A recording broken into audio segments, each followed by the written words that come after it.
William. Elizabeth, take it away. Thank you, Jim. My guest today is William Jasper, who is an expert on the UN Charter for Sustainable Growth and Development, commonly known as Agenda 21. Bill is a leading authority on Agenda 21, having researched the topic for decades. He has a well-earned reputation as one of America's top investigative reporters and has covered several international conferences hosted by the United Nations. He is currently the senior editor of the New American. Welcome, Bill. Thank you. It's a pleasure being here. Well, Agenda 21, a lot of people hear that and they know that it's a UN charter and they hear the terms sustainable growth, sustainable development. Let's start out by defining sustainable development and growth. Well, if we do that, we will set some kind of precedent.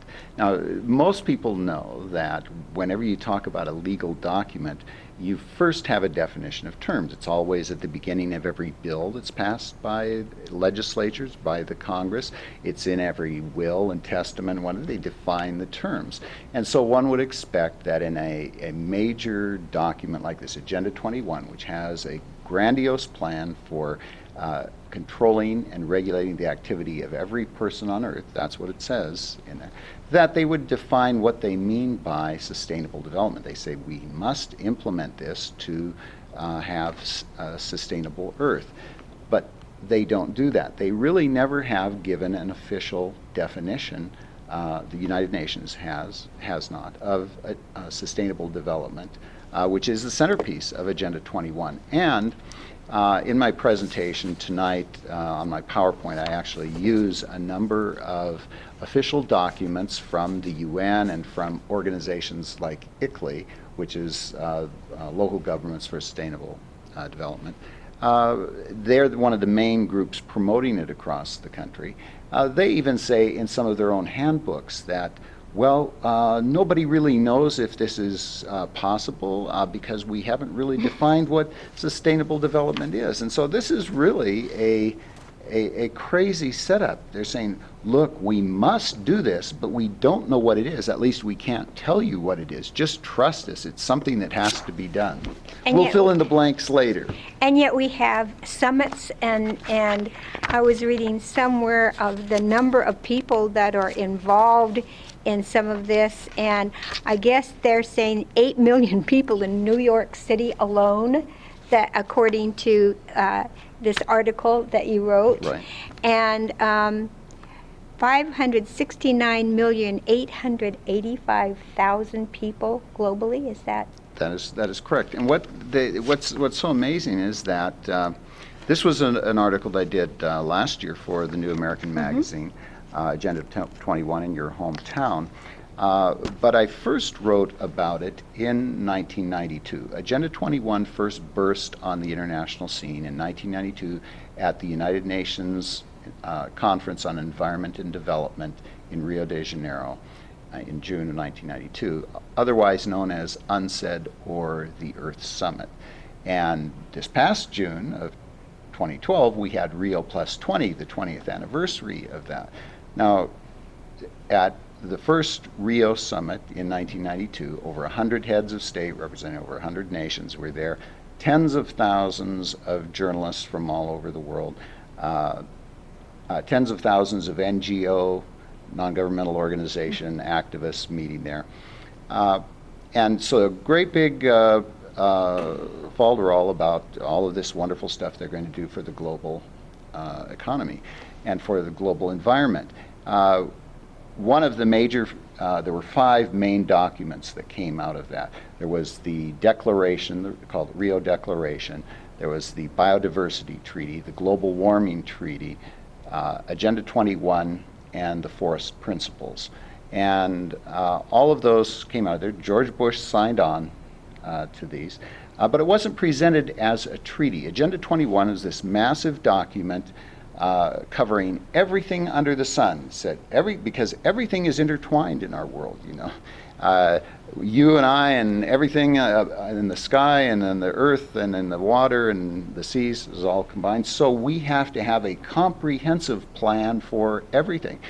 Experts at the UN have to set up what's going to happen with the tundra and the desert and the mountains and the streams and the forests and the jungles and the lakes and seas and oceans, the coastlines, the coastal areas, the air, everything has to be regulated and managed by experts.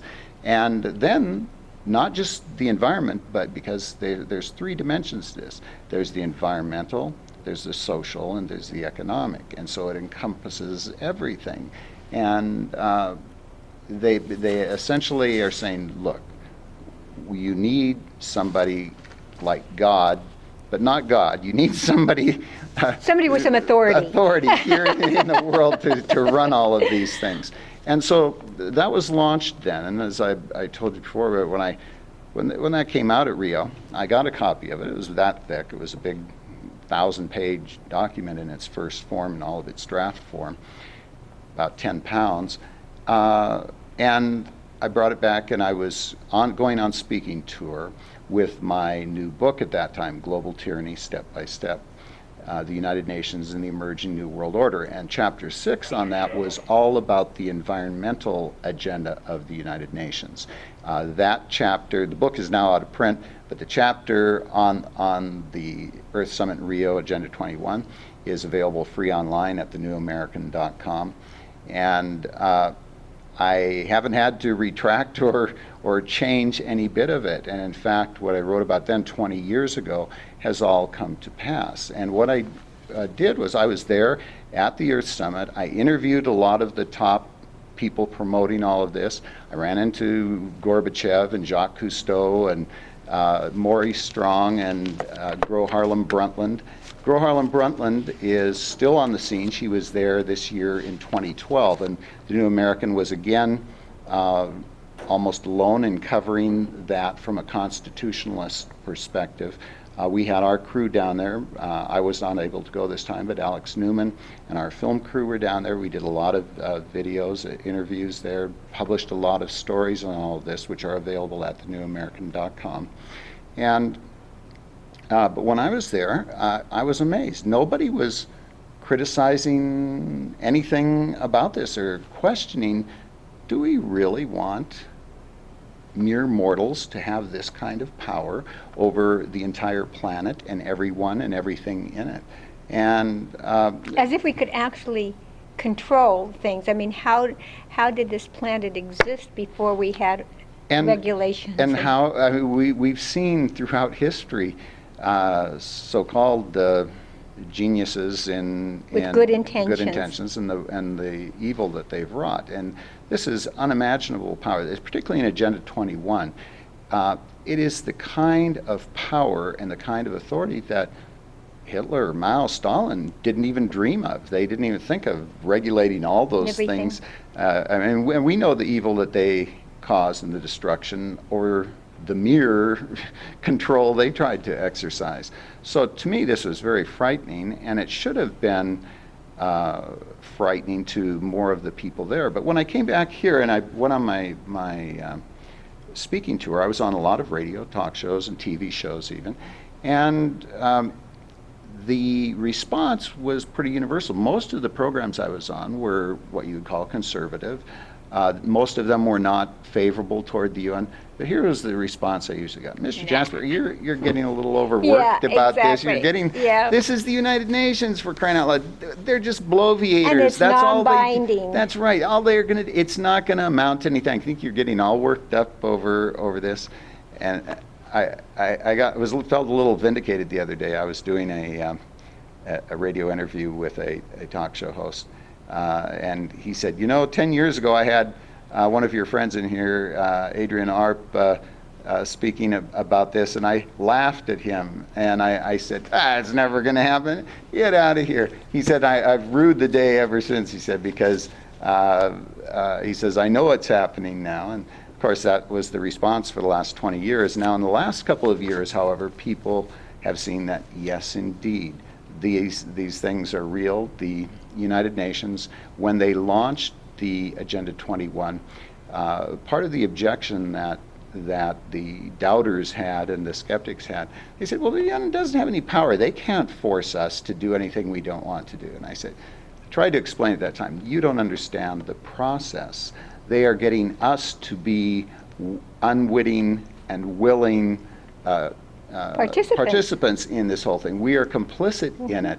And that is the whole thing. That is why they set up groups like ICLEI to go around and tell people, oh, this is what you really need to do. This is what we have to do to save the environment and to have a wonderful future for our children. And then they find them, the people that Yes. the very people. You know, unless you folks think that this is just kind of a far right wing whatever, and there's an exaggeration, especially when you mention social. This is interesting. The UN Department of Economic and Social Affairs. ECOSOC. So they do want, this is, Yes. and this is the Division for Sustainable Growth, where they talk about sustainable development. There is no definition, as you well stated, but they do talk about government should identify and implement an appropriate mix of economic instruments and normative measures such as laws, legislations, and standards. So they are talking about making laws, and they can say that it's non-binding, but Bush may have started it, but Clinton signed it, an executive order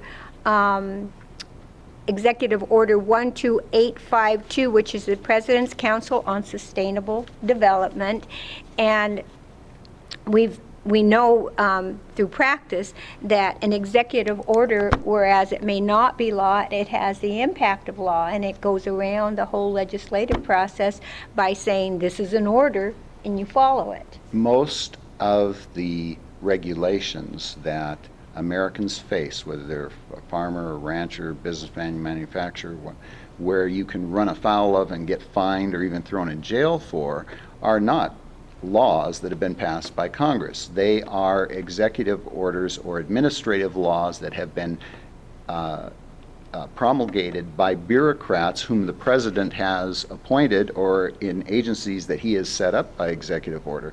It is completely unconstitutional. It's completely in defiance of the separation of powers and due process, but it happens all of the time. The president set up the Council on Sustainable Development.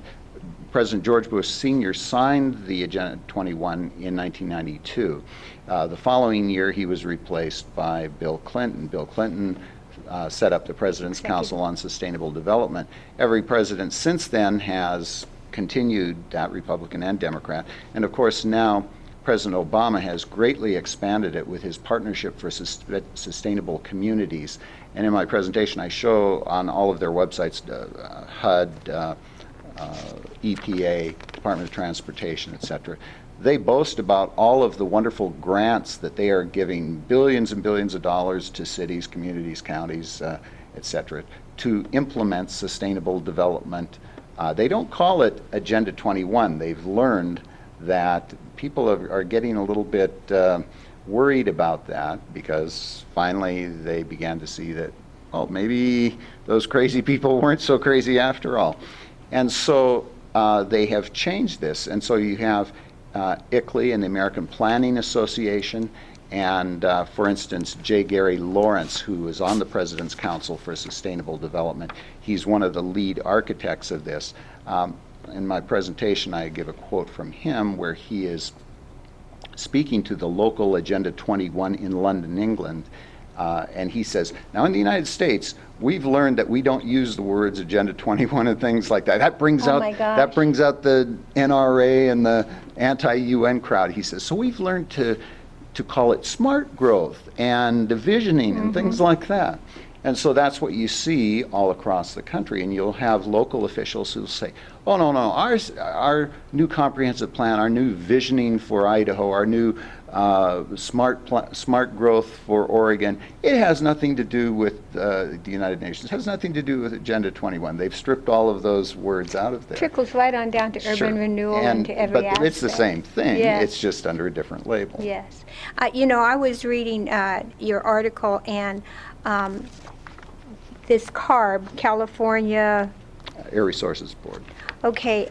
The interesting thing is when I read about the company that worked with them to develop some of the regulations that they wanted to implement, working with them, and then getting fined by them. Right. Many of these people, and this is what we're seeing all over, many companies are going, oh, well, yeah, I'll go along, I'll help work with this, and I'll cooperate, and they find out that, well, it comes back to bite them, because when you participate in a wrong,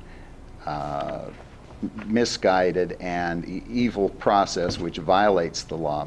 The other side likes to talk about the rule of law all the time. If you just do a Google rule of law, you'll see every politician talking about the rule of law, but they're really violating the rule of law all the time. The rule of law here in the United States is the U.S. Constitution. That's right. They're violating the Constitution regularly. Well, and they with take an oath. impunity. Politicians take an oath of office, and then put it away until they need it again.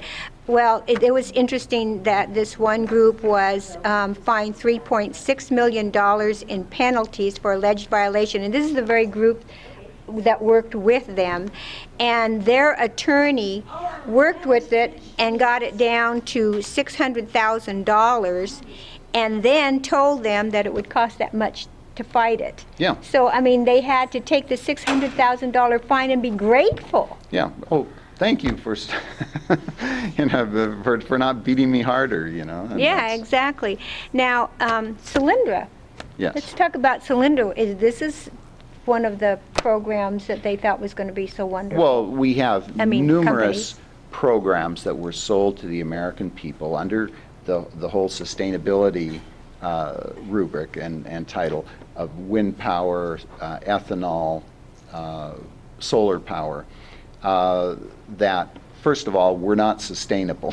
They couldn't sustain themselves in the real world. They're unsustainable technologies unless they are getting massive infusions, subsidies from the government, which means that they are forcefully going to extract money from you and me and the rest of the taxpayers to fund these programs, these companies. And who are the ones that benefit from it? Well, the politicians and the private parties that have the special privileges of having government force being used to prop up their products.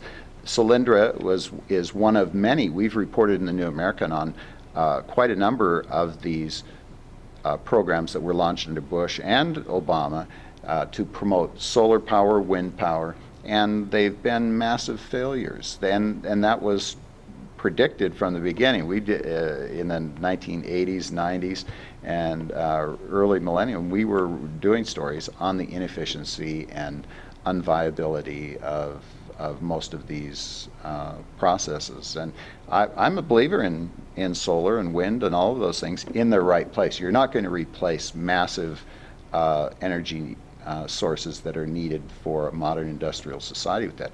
I live out on a little ranch. It's fine to have some solar power and wind to power little things like that.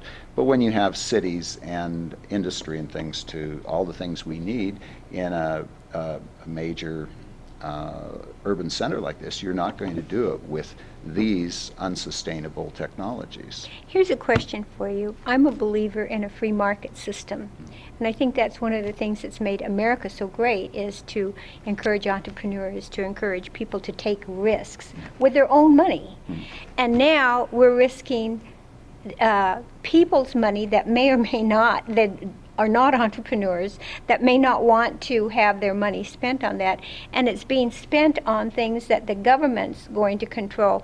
If we start regulating and managing every aspect as this charter wants to happen, then what happens to businesses that are not operated by government? Do they all become operated by government, or? Well, this is a very important central thing, because you will see at the original Earth Summit in Rio and the one this year, Rio Plus 20, quite a number of major corporations and banks and things there are promoting this. They have the Business Council for Sustainable Development, a lot of big companies, CEOs. But here's the rub there. These folks are not for free enterprise. They want to get in cozy with government. They get special privileges. They want to have a revenue stream which is guaranteed by the government, so they don't have to get out there in the marketplace and fight for their dollar and invest properly and do all the research and development that will bring products that people want to it. So you have actually the encouragement of a fascist economic model. Fascism in Nazi Germany or Mussolini or many other countries are where the government does not, as in a socialist or communist state, take over and own all of the means of production, but they control them. And so you still have private corporations, but the controls are so great that pretty soon those what you have in a free enterprise system where you have multiple companies out there competing and startups coming along all the time, that is stopped. The entrepreneurs cannot overcome the barriers of massive regulation and the massive capital. They can't afford to have whole batteries of lawyers and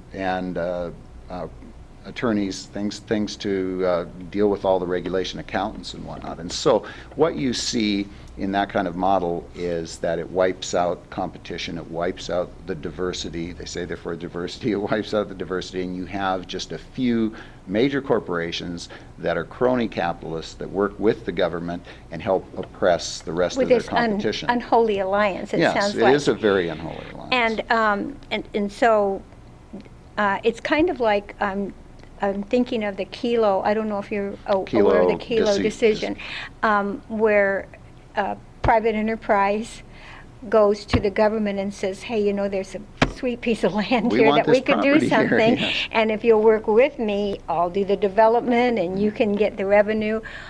This is the type of thing that we see happening more and more, and this sounds like a perfect example of well, that. very much so, and that is why the Agenda 21 program as sustainable development is so destructive of property rights. It fastens upon the property owner massive regulations that they then face fines and possible jail for doing things on their own property that were once considered your natural right. Now you can't do it, and if you want to do it, you have to fight the government. You have to use your own money to fight against government bureaucrats in a massive constituency that has access to your money, your tax dollars. So. One of the ironies of this is that you have people like this organization that was, or this company that was willing to work with them because they wanted to be reasonable. Mm-hmm. On the other hand, you've got the people that are opportunists that say, hey, if I get in this, then my company will be granted favor. Whether they realize it or not, both examples, they become useful instruments. Absolutely. Absolutely. And then it works against them. Yeah, in the end. If you do not exercise your rights, which we all have an obligation to do, we will lose them not only for ourselves but for others. We have these rights today because our forefathers fought for them. Fought for them, of course, in the American War for Independence, but then fought for them all on. John Adams says the price of liberty is eternal vigilance. We're supposed to be vigilant. We're supposed to say no. Government is supposed to stay within its sphere so that we have liberty. And they don't grant us those rights. They That's only right. acknowledge those rights as being from our Creator. Those rights come from God. That's and right. We have government there to protect those rights. Okay, so if people want to know more about this and you're expert on this and what you've written on it, where can they go? Go to thenewamerican.com. That's 3 words, thenewamerican.com. You have a copy of it right there. Here's a recent Jim, can you get issue a of it close-up there. on this? Or to jbs.org. That stands for the John Birch Society, jbs.org. Okay, thank you very much. Thank you. It's been a pleasure, Liz. And thank you for being with us.